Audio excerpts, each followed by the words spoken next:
Just because you start a painting in one direction doesn't mean you have to stay there. You know, I mean, if you don't like it, what are you doing?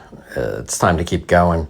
And you can try and organize this with, compositional color moves, break it up. You never know really where it's going to go, but reshaping it is often the most powerful thing I can find to do, and just bringing it in an entirely new direction. Even if it starts as a joke, like this piece, I just was like, oh, it'll make you into a cactus, chop your head off, and here we go. You can kind of see where I'm going, but a couple more moves and I start liking it. I start loving the color, and I can't stress enough, color, color, color. I mean, notice how this thing looks better and better based on its color, even if you don't know where it's going. And that's what keeps me going when I don't know what I'm doing. And just because you didn't get the cactus right the first time doesn't mean you don't try again. I mean, why are you trying to do the same thing that's not working? Give yourself more than one example.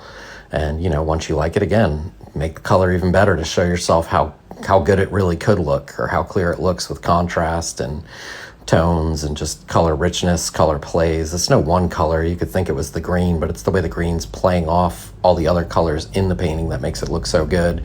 And, this color here, just how it's pushing the contrast forward, which is always key.